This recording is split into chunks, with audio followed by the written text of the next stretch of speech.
हरे कृष्णा। आज हम पढ़ेंगे संगम युग या जिसे कहते हैं संगम काल। तो इसमें हमें जानकारी क्या प्राप्त होती है इसके बारे में जानेंगे। तो ये इम्पोर्टेंट क्वेश्चन है, देख लेंगे। तो ये दक्षिण भारत का एक क्रमबद्ध इतिहास बताता है, ठीक है। तो ऐतिहासिक युग के प्रारंभ में दक्षिण भारत का जो क्रमबद्ध इतिहास हमें जिससे ज्ञात होता है उसे साहित्य में संगम काल या संगम साहित्य कहा जाता है, ठीक है। तो इसे 3 भागों में विभाजित किया जाता है। इसे उससे पहले आप जान लो संगम का मतलब क्या होता है। संगम शब्द का अर्थ होता है परिषद अथवा गोष्ठी होता है, ठीक है, जहाँ लोग मिलते हैं उसे संगम कहते हैं। और इस जो दक्षिण भारतीय इतिहास में जिसमें विद्वान मिलते थे, कवि मिलते थे, सब एकत्र होते थे। एकत्र होने के बाद जितने भी लेखक हैं, कवि हैं, अपनी रचनाओं को उसमें दिखाते थे, सबके समक्ष प्रस्तुत करते थे। उसके बाद यदि उसमें स्वीकृति मिल जाती थी तब जाके उनकी जो रचनाएं हैं, उनकी जो कृतियां हैं वो क्या होती थी, प्रकाशित होती थी। इसीलिए संगम साहित्य होता था दक्षिण भारत में, ठीक है। तो एक ऐतिहासिक युग है संगम युग। चलिए इसके बारे में डिटेल में वीडियो आप देखते हैं आगे। चलो देखते हैं आगे। तो जो साहित्य है, उपलब्ध जो संगम साहित्य है, उनको 3 भागों में विभाजित किया जाता है। सबसे पहले है, फर्स्ट भाग है पथुत्पातु, ठीक। उसके बाद दूसरे भाग में है इत्थु तोहोके और तीसरे नंबर में है पादिनेनु किलकन्नकु, ठीक है। आप लोग को थोड़ा अजीब लग रहा होगा उच्चारण, इसका सही उच्चारण ऐसा ही किया जाता है। अब थोड़ा बहुत मुझे पता क्यों है, क्योंकि मैं साउथ इंडियन लोगों के साथ रह चुकी हूँ, है ना, 6 मंथ, तो इसलिए पता है। तो चलिए आगे देखेंगे। तो तमिल साहित्य में हम जानेंगे उनमें लेखक कौन थे उसके बारे में देखेंगे। तो तमिल साहित्य में एक लेखक है तिरुवल्लुवर, ठीक है। लेखक है तिरुवल्लुवर, याद रखेंगे। और उनका साहित्य है, उनका जो कृति है, उनका नाम है कुराल, याद रखेंगे। तमिल साहित्य में एक लेखक है तिरुवल्लुवर और उनका साहित्य क्या है, कुराल है, ठीक। आगे जानेंगे एक और लेखक है इलांगो, ठीक है। उन्होंने बहुत ही फेमस किताब लिखी है, उनकी किताब की नाम है शिल्पादिकारम। शिल्पादिकारम का मतलब होता है पायलों का गीत, ठीक है, जिसे साउथ इंडियन में, तमिल में लोग कहते हैं इस बुक को राष्ट्रीय काव्य के रूप में वहाँ जाना जाता है, ठीक है। तो जो शिल्पादिकारम जो बुक है उसमें 30 सर्ग है और इसे 3 खंडों में विभाजित किया गया है, जो कि एक बौद्ध रुझान महाकाव्य है। तो जी हाँ, याद रखेंगे। यदि पूछा जाए कि तमिल में बौद्ध रुझान महाकाव्य कौन है, किसे माना जाता है, तो आप बताएंगे शिल्पादिकारम, ठीक है। आगे देखेंगे कावेरीपट्टनम के कोवलन, ठीक है, किसके बारे में लिखा गया है वो जान लो आप लोग। जो शिल्पादिकारम है, इलांगो ने तो लिखा है, तो किसके ऊपर लिखा है, तो कावेरीपट्टनम के एक हैं, उनका नाम है कोवलन और उनकी पत्नी कौन थी, कड़ागी थी और उन एक नर्तकी थी। तो इनमें, ठीक है, कोवलन में और उन एक है माधवी, तो इनके ऊपर लिखा गया है, उनकी प्रेमिका है। तो शिल्पादिकारम क्या है, एक प्रेम कहानी है, ठीक है, उसके ऊपर लिखा गया है।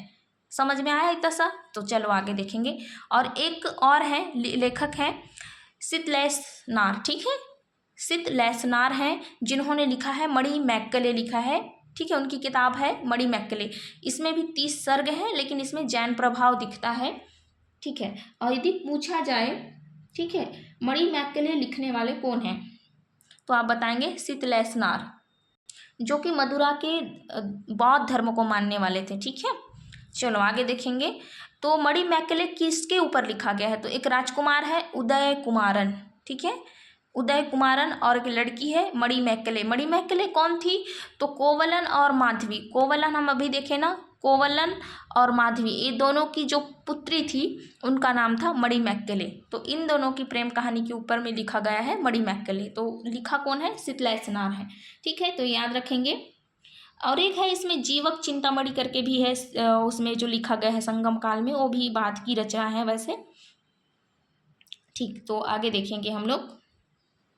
वैसे यदि पूछा जाए क्वेश्चन में मणिमेक्कले लिखा गया है तो किस लिए लिखा गया है, उसमें हमें क्या मिलता है, क्या महत्व है उसका, तो एक उसमें दार्शनिक और शास्त्रार्थ के संबंधी बातों के लिए बनाई गई है, शास्त्रार्थ के बारे में, ठीक है।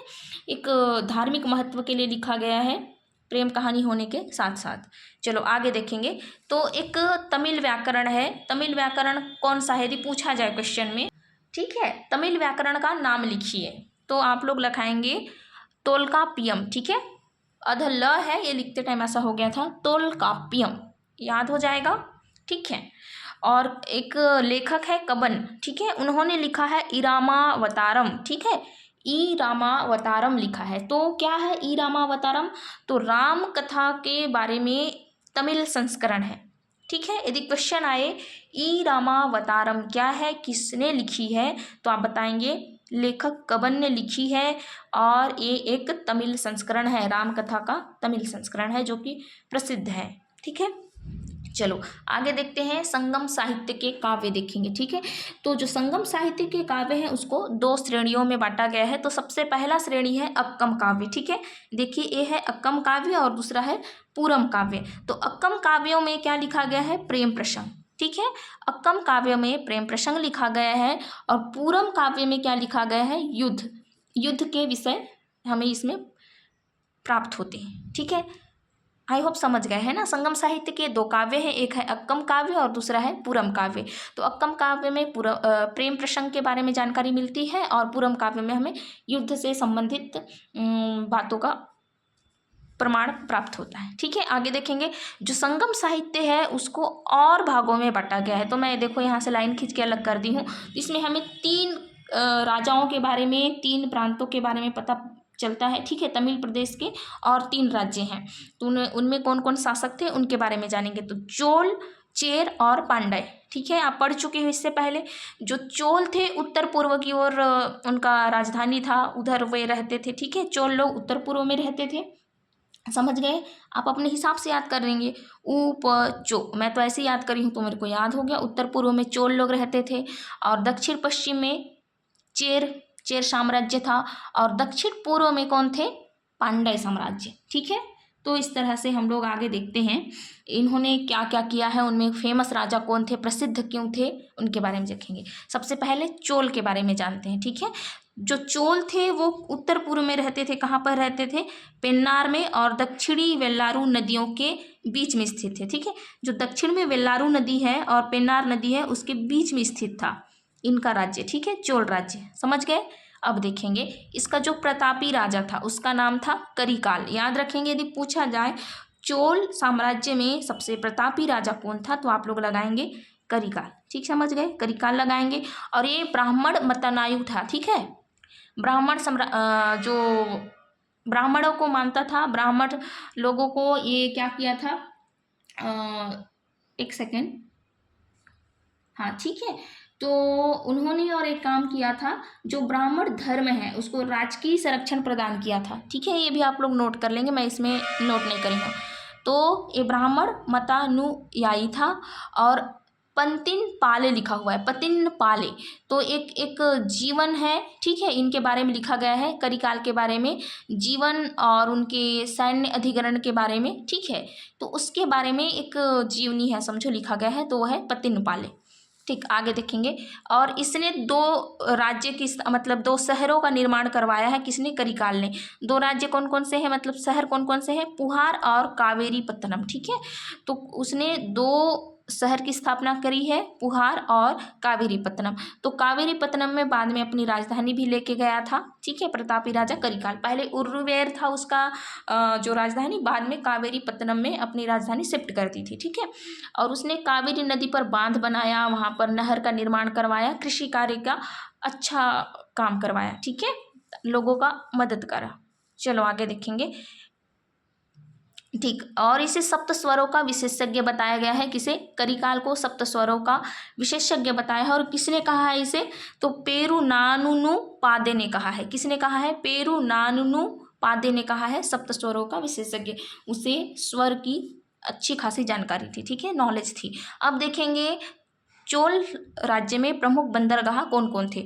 तो अरिकमेंडू था सबसे पहले, ठीक है, अभी अरिकमेंडू देख लो, तो ये रोम के साथ इनका व्यापार होता था, ठीक है, रोम के साथ इनका व्यापार होता था। और 1945 ईस्वी में, जी हाँ ये याद रखेंगे, 1945 ईस्वी में, बहुत ही इंपॉर्टेंट है, 1945 ईस्वी में अरिकमेंडू में एक विशाल रोमन बस्ती मिली है, ठीक है, जहाँ एक कारखाना मिला है, कारखाना जो कि मन को, जिसमें मन के बनाए जाते थे, है ना, ठीक है, समझ गई ये। तो कोरोमंडल समुद्र तट से पुडुचेरी से 3 किलोमीटर दक्षिण की स्थित है अरिकमेंडू। यदि मैप में दिखाया जाए, पूछे जाए तो अरिकमेंडू कहाँ है, तो कोरोमंडल से समुद्र तट के क्या होती है, पुडुचेरी है, जो ये मान लो पुडुचेरी है, तो यहाँ से 3 किलोमीटर, ठीक है, 3 किलोमीटर दूर पर है, ठीक है, तो वहाँ पर ये मिला है। तो मनको का निर्माण होता था, ठीक है। और अरिकमेंडू को क्या कहा जाता था पहले, तो आप लोग पेडोक लिख लेंगे, ठीक है, पेडोक, उन लोग पेडोक कहते थे, समझ गए, पेडोक। चलो आगे देखते हैं। चलो फाइनली हम लोग अब क्या पढ़ेंगे, चेर साम्राज्य पढ़ेंगे, चेर के बारे में पढ़ेंगे। चोल हो गया, अब चेर पढ़ेंगे। तो चेर क्या है, आधुनिक केरल प्रांत है, समझ गए। तो चेर क्या है, आधुनिक केरल प्रांत है, समझ गए ना। चलो अब देखते हैं, तो इनमें फेमस राजा कौन कौन हुए, उनका नाम देखेंगे। उदयंजीरल, ठीक है, उदयंजीरल हुए, नेदुजीरल हो गए, सेनगुट्टुवन हो गए। तो सेनगुट्टुवन एक पतिनी नामक धार्मिक संप्रदाय का उन्होंने, तो धार्मिक जो साम्राज्य है, मतलब उन्होंने क्या किया है, क्या नाम था उनका, एक सेकंड, सेनगुट्टुवन, ठीक है। तो सेनगुट्टुवन ने क्या काम किया है, एक धार्मिक संप्रदाय को समाज में प्रतिष्ठित किया। तो पतिनी एक धार्मिक संप्रदाय था, उसको उन्होंने वहाँ पर स्थापित किया था, बस इतना याद रखेंगे, पतिनी धार्मिक संप्रदाय था। इसे किस चेर साम्राज्य ने या किस राजा ने स्थापित किया था, तो आप लोग लगाएंगे सेनगुट्टुवन, ठीक है। अब चेर का इतना ही है, इसमें ज़्यादा जानकारी हमें नहीं मिलती है, खैर तो हम आगे पढ़ेंगे तो इसमें आपको और अच्छे से समझ में आएगा, ठीक है। अब पांड्यों का राज पढ़ेंगे, ठीक है, पांड्य के बारे में जानेंगे, पांड्यों के बारे में जानेंगे। तो कावेरी के दक्षिण में स्थित थे, ठीक है। पांड्य कहाँ पर निवास करते थे, तो कावेरी के दक्षिण की ओर उन लोग रहते थे। उनकी राजधानी मथुरा थी और वहाँ का राजा कौन था, नेडुजेलियन था, ठीक है, याद हो गया। पांड्य कहाँ पर रहते थे, कावेरी के दक्षिण में स्थित थे। उनकी राजधानी मथुरा थी और उनका राजा था नेडुजेलियन था, ठीक है। और ये किस लिए प्रसिद्ध था, तो मोतियों के लिए प्रसिद्ध था, ठीक है, मोतियों के लिए प्रसिद्ध था। अब संगम युग का अंतिम शासक कौन था, क्वेश्चन आए, तो नल्ली का, ठीक है, नल्लियूकोडन था, ठीक है, नल्लियूकोडन था, लगाएंगे आप लोग नल्लियूकोडन। चलिए आगे देखेंगे। तो जो संगम युग था उसमें राज्य को मंडल कहा जाता था, ठीक है। संगम युग में राज्य को क्या कहते थे, आप लोग अब यहाँ से इम्पोर्टेंट है सभी, जितना भी लिखा गया है तो आप लोग टिक मार्क कर लो। संगम युग में राज्य को मंडल कहा जाता था और राजा का जो जन्मदिन होता था उसका पेरुनल होता था, ठीक है। राजा का जन्मदिन उनके लिए पेरुनल कहलाता था और उसमें मंत्रियों को अमाइचन कहा जाता था या अमाइचर कहते थे, ठीक है। अमाइचान या अमाइचार कहते थे, किसको कहते थे, मंत्रियों को कहते थे। जो राजधानी में राज्यसभा लगती थी तो उसको नालवे कहा जाता था, क्या कहा जाता था, नालवे, ठीक। और जो न्यायालय होती थी, राजा का जो न्यायालय होता था उसको उन लोग मन्नरम कहते थे। और सेनापति को, ठीक है, जो सेना का पति होता था, मुख्य होता था सेनापति को, उन लोग एनाडी कहते थे। आप लोग कमेंट करके मुझे ये बताओगे, यदि लड़ाई होती थी तो लड़ाई में वीरगति को प्राप्त होता था कोई सैनिक, तो उन लोग पत्थर रखते थे, वहाँ पर पत्थर खड़े कर देते थे, तो उससे उन लोग पूजा भी करते थे, तो उसे क्या कहते थे, कमेंट मुझे बताओ। तमिल में यदि कोई सैनिक वीरगति को प्राप्त करता था तो उसे क्या कहते थे, आप लोग ये मुझे कमेंट में बताओगे। आगे मैं पढ़ा देती हूँ। तो जो सेना होती थी, सेना की अग्र टुकड़ी को उन लोग तुसी कहते थे और पिछली वाली टुकड़ी को कुले कहते थे, समझ गए। आगे वाले टुकड़ी को तुसी और पिछली वाली टुकड़ी को कुले कहते थे। और जो सेना होती थी चतुरंगिणी होती थी, तो उसमें सबसे पहले घोड़े होते थे, फिर गज होते थे मतलब हाथी होते थे, फिर रथ होते थे, उसके बाद पैदल सिपाही होते थे। इस तरह से सेना 4 भागों में बटी हुई थी। और जो युद्ध में यदि राजा हार गया, ठीक है, जैसे 2 राजाओं के बीच युद्ध हुई तो एक राजा जीत गया तो सेकंड तो हारेगा ही ना। तो राजा यदि हार गया तो उसमें आमरण करते थे, अनुष्ठानिक मृत्यु वरण करते थे, मतलब वो जो हार गया वो राजा मृत्यु को वरण करता था, अपनी इच्छा से करता था। तो इसे संगम कविता में क्या कहा गया है, वट किरुतल कहा गया है। ये बहुत इंपॉर्टेंट है, 1 नंबर के लिए आए तो इसे फेल मत हो जाना। तो आप लोग लगाओगे वट किरुतल लगाएंगे, ठीक है, समझ गए। आगे देखेंगे। अब देखो वेल्लार किसे कहा गया है, जो कृषि खेतों में काम करते थे उन मजदूरों को, मतलब सॉरी, जो कृषि कार्य करते थे उसको कहा गया है वेल्लार। और खेतों में जो मजदूरी करते थे, ठीक है, खेत में जो काम करते थे उनको कडेसियर कहा गया है, समझ गए। अब देखो वेन्निगर किसे कहा गया है, व्यापारी वर्ग को। यदि क्वेश्चन आए वेनिगर किसे कहा गया है, तो व्यापारी वर्ग को उन लोग वेनिगर कहते थे, ठीक है। और जो नाचते थे, ठीक है, जो डांस करते थे, गाना गाते थे, गायक होते थे, मनोरंजन का काम करते थे, ठीक है, गांव गांव में जाकर भी घूमते थे, नाचते थे, गाते थे, तो उसको उन लोग कहते थे पाड़र व विडेलियर कहते थे, ठीक है, पाड़र या विडेलियर कहते थे। अब देखो जो कवित्रियाँ होती थी, ठीक है, लेखिकाएँ होती थी, उनका नाम था, फेमस नाम था, मचेलियर था और ओवेयर था। समझो उस जमाने में फेमस राइटर थी, तो जो गाती थी तो उनको कहते थे मचेलियर और ओवेयर कहते थे। तो उस टाइम पे मतलब पढ़ी लिखी होती थी, बहुत ही स्त्रियां शिक्षित थी, समझ गए, इसलिए उनका नाम भी यहाँ पर आता है। तो उस कवित्रियों को क्या कहते थे, मचेलियर कहते थे और ओवेयर कहते थे। और उनका मुख्य खाद्यान्न क्या था, चावल था, ठीक है। हम क्या पढ़ रहे हैं, पांड्यों के बारे में पढ़ रहे हैं। तो पांड्यों का मुख्य जो खाद्यान्न था, जो खाते थे, वो चावल था। चावल में दूध मिलाते थे और जिसे पकवान बनाते थे, तो इसे एक सांभर कहते थे उन लोग, ठीक है। खाद्यान्न तैयार होता था उसे सांभर कहते हैं, जो कि अभी आधुनिक युग में सांभर तो वैसे बनता नहीं है फिलहाल, पर याद रख लेना उनका जो मुख्य खाद्यान्न था वो चावल था। अब देखते हैं, समाधियों के स्थान पर पत्थर गाड़ने की प्रथा थी, ठीक है। जो समाधि होता था वहाँ समाधि के स्थान पर वे पत्थर गाड़ते थे, तो पत्थर गाड़ते थे, उस जगह को वीरगल कहते थे या वीर प्रस्तर कहते थे। तो उन लोग उसकी भी पूजा करते थे। और पांड्य राज्य में प्रमुख बंदरगाह क्या था, कोरकोई था और सालियोर था, ठीक है। जो कोरकोई था वो क्या था, मोतियों के लिए प्रसिद्ध था, इसलिए मोती उत्खनन वहाँ होता था और वो बाद में वो पतन का कारण बन गया था, ठीक है। और उनका जो प्राचीन देवता था, ठीक है, पांड्यों का प्राचीन देवता था मुरुगन था। मुरुगन का उसका प्रतीक है मुर्गा और उसका अस्त्र था बर्छा, ठीक है। पवित्र या जो जादुई शक्ति होते थे उसमें वे विश्वास करते थे वहाँ की जनता, तो उसको कहते थे अनको, क्या कहते थे वहाँ पर, अनको कहते थे। देखो शिकारियों की एक जाति होती थी, जो शिकार करते थे उस जाति को उन लोग एनियर कहते थे, क्या कहते थे, एनियर। और लूटपाट करते थे उनको मलवर कहते थे।